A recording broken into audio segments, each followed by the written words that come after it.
Gabin jarra hedduun takkaan deebine ayyuun Oromoo sanii jechaaf dhume. Gaaffii qabnaa nuti gaaffii qabnaa nun deebine gaaffiin teenya hagaarra. Gaaffii qabnaa maal dubbannaa nun deebine gaaffiin teenya hagaarra. Gaaffii qabnaa maal dubbannaa nun deebine gaaffiin teenya hagaarra.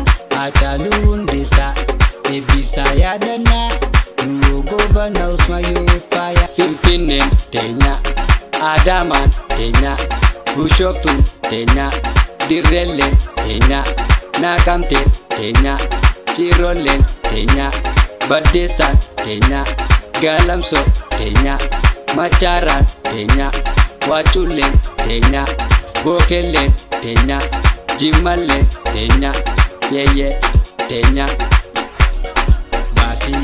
Baasii dhumaa gootaa dafii baasii sabboonummaa kee mul'isi. Baasii alaabaa kee ol korsiisi. Baasii dirreerra mul'isi. Yool baasii ati goota aadaa kan kee ni dandeessa. Sabboonummaa duruu qabda eenyu taati si danda'a.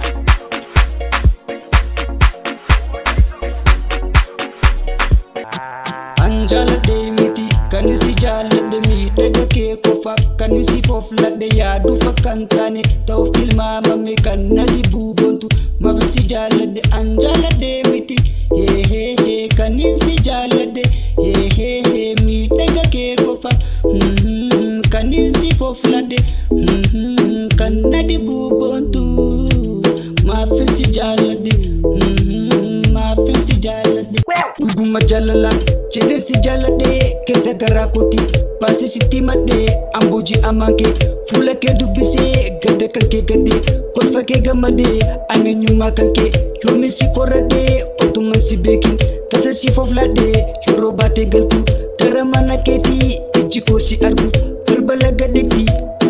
Si jaalatee jira jaalala dhugaadha maaliif wallalta jaalala dhugaadha booda sheenaan.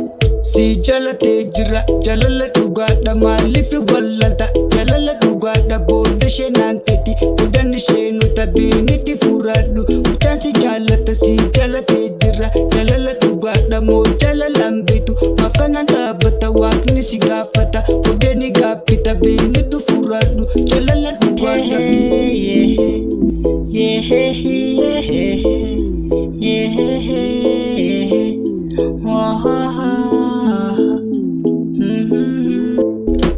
Way buntuun Oromoo albiitii yaafutee bareedina siitiin onneetii yaabitee. Gambeemaan farana noowaa skeeri gambeemaan farana noowaa. Dhugumaan gammisi jaalata dhugumane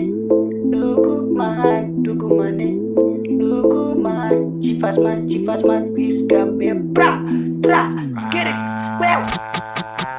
Anjaaladhee miti kan si jaaladhe miidhaga kee qofaaf kan si foofladhe yaaduu fakkaan taane ta'uuf tilmaamame kan na dhibbuu boontu maaf si jaaladhe. Anjaaladhee miti heehee siin guyyuma lamatti wayisin nagoote waan ofii wayisin